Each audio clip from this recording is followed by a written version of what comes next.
Assalamualaikum warahmatullahi wabarakatuh. Salam sejahtera bagi kita semua. Om Swastiastu, Namo Buddhaya, salam kebajikan. Perkenalkan, kami dari kelompok 4, mata kuliah Sosiologi Kesehatan Universitas 11 Maret. Kami akan menjelaskan mengenai pelayanan kesehatan dan tantangan perubahan sosial. Kelompok kami terdiri dari Andriana Zahra, Bayu Aji Hakiki, Khofar Miftahul Jannah, dan Fania Astagina. Pembahasan kita akan memahami mengenai pengertian pelayanan kesehatan, dimensi pelayanan kesehatan, macam pelayanan kesehatan, contoh fenomena sosial, pengertian perubahan sosial, ciri dan proses perubahan sosial, sumber dan sebab perubahan sosial, contoh perubahan sosial, dan terakhir itu ada relasi antara layanan kesehatan dengan perubahan sosial. Pembahasan pertama mengenai layanan kesehatan. Apa itu pelayanan kesehatan? Pelayanan kesehatan merupakan pemeliharaan status kesehatan melalui usaha-usaha pencegahan berupa diagnosis, terapi, pemulihan atau penyembuhan penyakit, cedera, serta gangguan fisik maupun mental. Selanjutnya, jenis-jenis pelayanan kesehatan itu ada 4. Yang pertama, pelayanan kesehatan promotif, yaitu kegiatan pelayanan kesehatan yang lebih mengutamakan kegiatan yang bersifat promosi kesehatan. Yang kedua, pelayanan kesehatan preventif, yaitu kegiatan pencegahan terhadap suatu masalah kesehatan atau penyakit. Contoh untuk kegiatan pelayanan ini yaitu imunisasi. Yang ketiga itu ada pelayanan kesehatan kuratif, yaitu kegiatan pengobatan yang ditujukan untuk penyembuhan penyakit, pengurangan penderitaan akibat penyakit, pengendalian penyakit, atau pengendalian kecacatan agar kualitas penderita dapat terjaga seoptimal mungkin. Pelayanan ini sering dilakukan di rumah sakit atau puskesmas.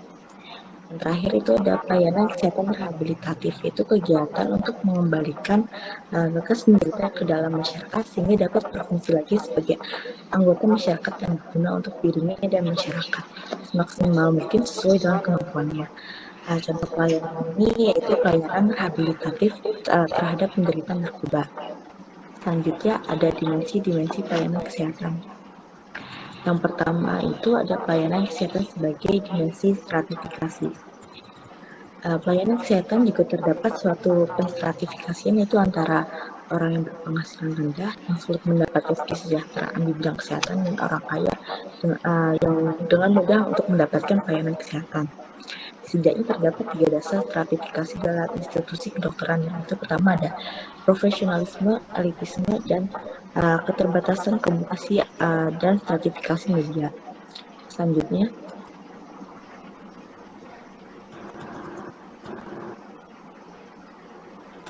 yang kedua itu ada ketidakpastian pasien dari kepuasan dokter. Fungsi sosial dari ketidaktahuan ini mengemukakan bahwa ketidaktahuan konsumen terhadap suatu pelayanan dapat membantu melindungi posisi dari pemberian pelayanan. Kemampuan dokter ini untuk mempertahankan kekuasaannya terhadap pasien dalam hubungan dokter-pasien tergantung pada kemampuan dokter itu dalam mengontrol ketidakpastian dari pasien. Akibat dari kedua hal ini adalah adanya jurang pemisah antara pasien dan dokter, namun kesenjangan ini mampu teratasi dengan adanya sikap saling percaya pada pasien maupun dokter. Yang ketiga itu ada penyuluhan pada orang lain dalam keadaan terpaksa. Saat melakukan penyuluhan informasi yang dilakukan oleh tenaga medis harusnya dilakukan dengan jujur, benar, terperinci, dan berorientasi manusiawi. Hal ini sangat penting dilakukan agar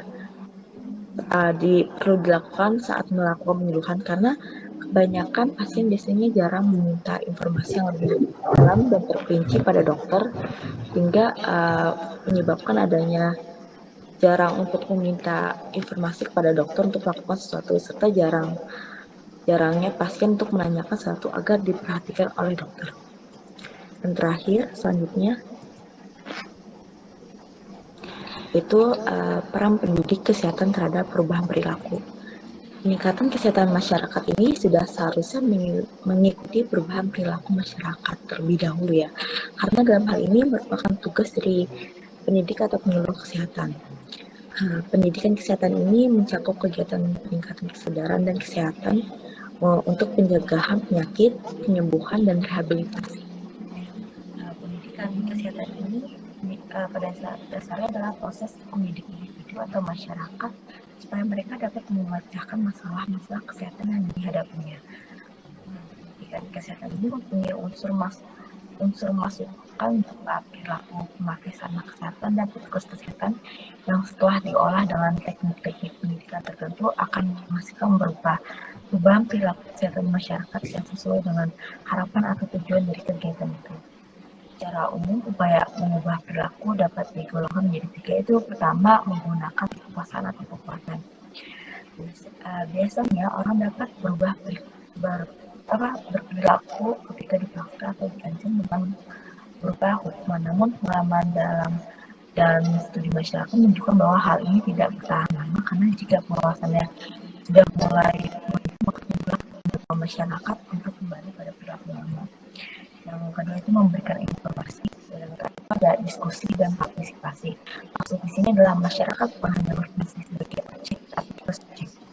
Masyarakat itu harus untuk berdiskusi, mengidentifikasi dan membahas mengenai masalah-masalah kesehatan serta mencari alternatif pemecahan masalah kesehatan tersebut. Sehingga masyarakat dapat terlibat secara langsung. Selanjutnya akan dibahas oleh teman saya.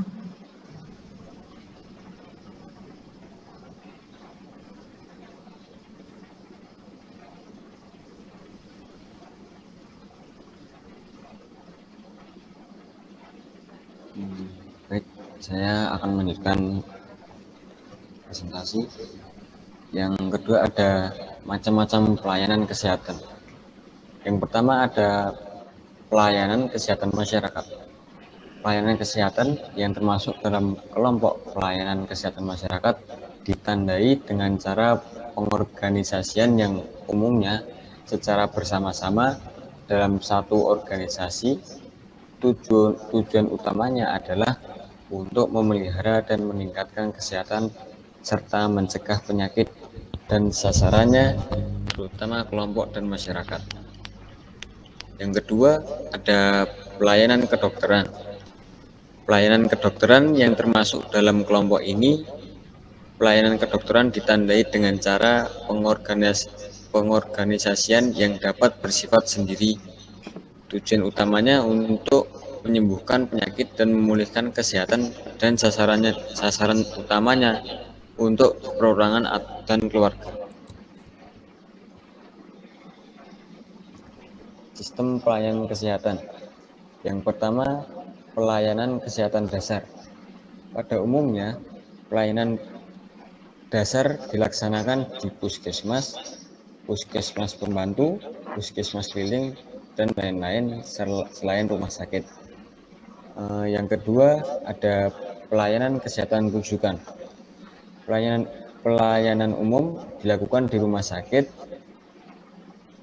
Lalu pelayanan keperawatan diperlukan baik dalam pelayanan kesehatan dasar maupun pelayanan kesehatan rujukan.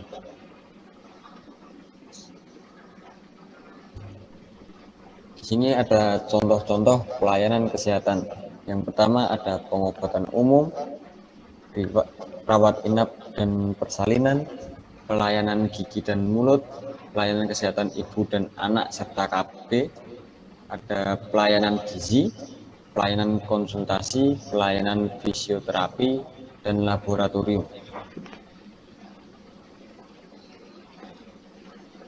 Kemudian materi selanjutnya yaitu tentang perubahan sosial, tantangan perubahan sosial. Yang pertama, pengertian perubahan sosial dulu. Konsep dari perubahan sosial ini merujuk kepada perubahan yang terjadi dalam berbagai bidang, diantaranya seperti kondisi geografi, kebudayaan, material, komposisi penduduk, maupun ideologi, sehingga dalam hal ini terdapat penemuan baru di dalam masyarakat tersebut. Macam-macam dari perubahan sosial ini, yang pertama ada teori evolusi yang dikemukakan oleh Emil Durkheim. Ia menunjukkan bahwa perubahan sosial ini disebabkan karena adanya proses evolusi manusia yang mempengaruhi cara pengorganisasian masyarakat. Kemudian yang kedua ada teori fungsionalis dari William Cockburn. Dia mengatakan bahwa fungsi yang dimiliki dari setiap elemen masyarakat dalam perkembangannya memiliki tingkat perubahan yang berbeda. Kemudian berikutnya ada teori konflik dari Karl Marx. Ia mengatakan bahwa perubahan terjadi sebagai akibat dari adanya konflik dari pertentangan antara kelompok yang tertindas dengan kelompok penguasa. Kemudian, teori siklus. Teori ini melihat perubahan sebagai sesuatu yang berulang dan tidak dapat direncanakan atau diarahkan. Yang terakhir ada teori linier atau teori perkembangan yang menyatakan bahwa perubahan sosial budaya bersifat linear atau berkembang menuju dari titik tertentu dan dapat direncanakan atau diarahkan. Selanjutnya, ciri dan proses dari perubahan sosial. Yang pertama, ciri dari perubahan sosial itu yang pertama ada dapat terjadi di mana saja.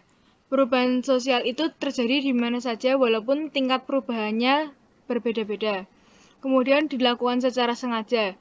Di setiap perubahan akan memikirkan dampak dan strategi. Kemudian berkelanjutan. Ini menunjukkan bahwa masyarakat bersifat dinamis. Kemudian imitatif, ini terjadi karena setiap kelompok memiliki pengaruh dan hubungan timbal balik di antaranya. Kemudian yang terakhir ada hubungan kausalitas, bahwa perubahan sosial memiliki hubungan timbal balik antara masyarakat dengan perubahan yang terjadi. Kemudian selanjutnya ada macam-macam dari proses perubahan sosial. Yang pertama ada difusi. Difusi ini sendiri dibagi menjadi dua, yaitu difusi primer dan difusi sekunder. Divisi primer itu berarti penyebarluasan unsur kebudayaan baru dari masyarakat luar. Sedangkan difusi sekunder itu penyebarluasan unsur kebudayaan baru ke masyarakat luar. Berikutnya ada akulturasi. Ini merupakan proses pencampuran dua budaya yang bersedia mengikuti kebudayaan asli. Jadi datangnya kebudayaan baru tetapi tidak menghilangkan kebudayaan yang asli. Kemudian berikutnya ada asimilasi, yaitu peleburan atau penyesuaian budaya asli karena masuknya budaya baru. Yang terakhir ada akomodasi, yaitu proses mengurangi dan mencegah pertentangan dengan adanya kerjasama. Baik, yang selanjutnya yaitu ada sumber dan sebab perubahan sosial. Perubahan sosial budaya pada masyarakat dapat terjadi jika dipicu oleh beberapa faktor tertentu.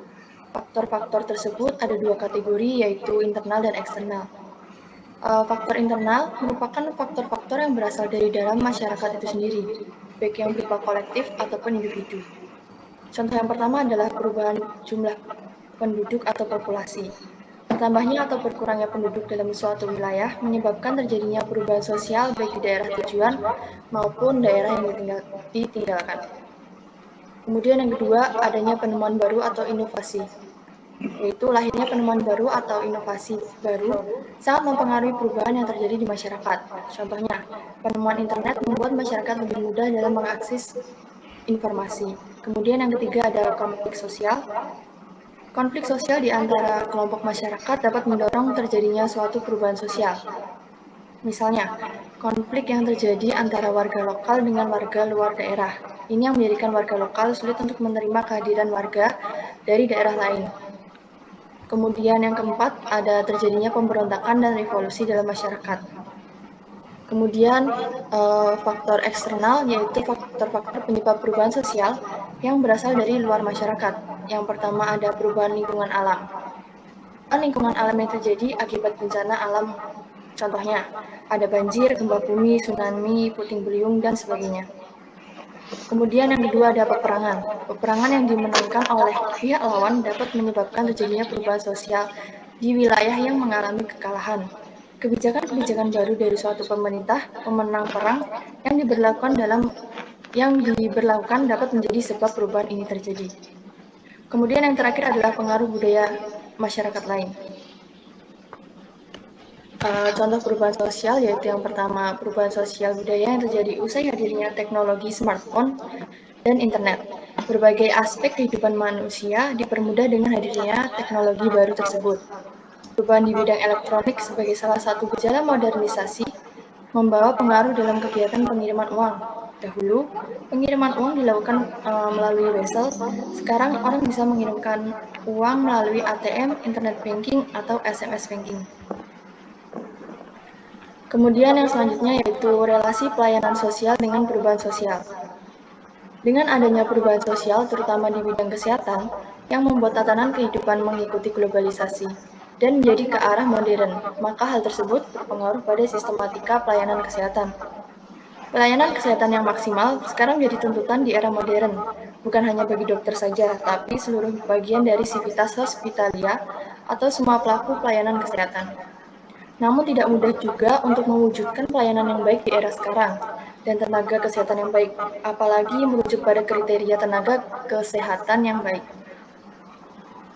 Dengan seperti itu, maka tuntutan masyarakat terhadap pentingnya good and clinical governance menjadi sangat penting untuk dilakukan para penyelenggara pelayanan kesehatan. Aspek kedua yaitu adanya upaya dan kemampuan untuk memberikan pelayanan yang efektif. Meskipun sekarang pelayanan kesehatan sudah semakin canggih dengan teknologi, namun yang tidak kalah penting adalah menciptakan sumber daya manusia yang mumpuni juga. Sekian presentasi dari kelompok 4. Mohon maaf apabila ada kesalahan. Terima kasih.